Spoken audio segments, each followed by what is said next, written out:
What's shaking, folks? Back with another reaction, back with some more Cure. And as you can see with the title of the video, I've decided to go ahead with the original plan, which was to go through the studio albums, and eventually we can circle back and go through all the non-album material, the B-sides, the bonus tunes, even demos, and so on. And once again, shout out to Phil for providing the deluxe editions of all these albums, which will allow us to do that. But yeah, again, the original plan was to go through the studio albums. It's worked well in some other deep dives, like in my Smith's deep dive, singular. I went through all the album material, and I've now been circling back and going through all the B-sides and the non-album tunes, so I feel like it's just a good method, and it helps me keep everything organized.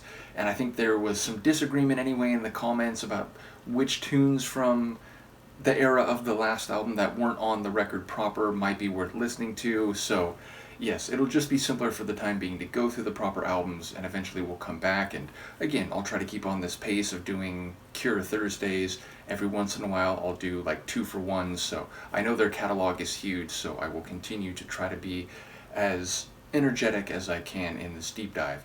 In any case, we're moving on to Kiss Me, Kiss Me, Kiss Me, 1987, and the first track is, appropriately enough, The Kiss. So, the designation of the definite article, the Kiss, seems to make it a singular perception, and I wonder if there is a kiss that is being described which already happened, a kiss which is being pined for or looked forward to, a kiss that is happening in the present. If I had to speculate, I would think maybe the kiss has already happened and the consequences or ramifications of it may be under analysis or discussion. Of course, I wouldn't expect it to be a straightforward narrative without any emotional complications or figurative meanings, so I'll try to catch what I can, but I look forward to seeing what people will have to say. This is The Cure, the track is The Kiss, and it's the opening tune on Kiss Me, Kiss Me, Kiss Me from 1987, though as with the previous albums, we're dealing with the deluxe edition, which apparently is from 2006.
was thinking the first couple minutes as I was really just building up and getting more and more intense, that like, wow, this must be a wicked dark kiss, and a very epic one at that. And indeed, I love that like 2-3 minute intro where the feeling, the emotion is just brooding and swirling and very heavy and sharp.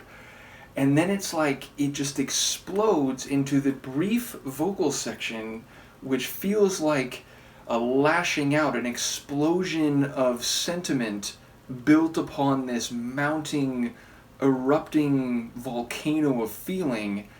And if I'm hearing it right, it sounds like someone who's just had enough and who feels like betrayed, feels like the kiss was nothing but poison, who feels like, this other person's voice is just in their head. He wants it out. He wants... And I think, is that the first time we've heard an F-bomb? I believe we heard an F-bomb there, to get your effing voice out of my head. So yeah, it just feels like the narrator can't keep it in anymore. It's all coming out. He's lashing out. It's this explosion of emotion and, again, negative sentiment, and he wishes they were dead, which is about as harsh a thing as you can say to anyone. And I wonder, again, the source, the origin of this feeling. Obviously, you can write a song that you're not really experiencing in your life, but the vitriol here, the unavoidable, again, volcano of feeling that's coming out, it's, something that I feel like it wouldn't surprise me if this came from somewhere in his life. But I like how for then the last minute or two of the track, it goes back into this maelstrom of sonic intensity and edgy wickedness that it's like he said everything he could say. It didn't even come out like clearly or in any, coherent fashion. It just was like this geyser of negative hostility, and then he just kind of goes back into this dark psycho-emotional space as the track swirls and eventually peters out. So one hell of an opening tune. It's weird because it's dark, it's wicked, but in a different way than Pornography, in a different way than some of the Faith album, and in a different way than the earliest stuff that, like Three Imaginary Boys, where again there was like some raw post-punk kind of dark feeling in some of the tracks. I'm thinking like Subway, but it's like just in a totally different way, and it feels like the production here, it's bigger and it's like more cinematic, and there was some like, tension chords underneath everything, but the guitar definitely doing some wicked flourishing in a way that I don't know what effects were on it, but it feels like there must have been some effects on the guitar work, because it was very like echoic and, again, almost like cinematic dark guitar playing rather than, just heavy, like aggressive chords.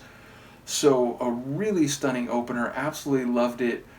It's one that I imagine, like, if you're in a bad place, you could put it on and it'll just kind of like let you lather in that type of feeling. But in another way, it feels cathartic. It feels like, he's not bottling it up anymore. He's just like, he's uncorking the bottle, letting out all the acid, and just, letting it incinerate everything around him. And again, with a very direct statement to this other person that, it'd be better if you were dead, which it feels harsh, but obviously without further context, you can only acknowledge the sincerity of meaning and the intensity of feeling. So, wow, what an opener. Let me know what you think. Again, for those who wanted me to go through some of the bonus tunes from the last album, I apologize, but we will go through them eventually. But for the time being, it just seemed like it was best to keep on the track that had originally been intended, which is going through the studio albums and eventually circling back. And obviously, like, not only do we have a lot of studio albums, but I've been looking in some of the second folders for these deluxe editions, and there's a lot of bonus stuff too. So yeah, those who are here for the long journey, we have plenty to go. Do let me know what you think, and I will see you for the next one. Peace.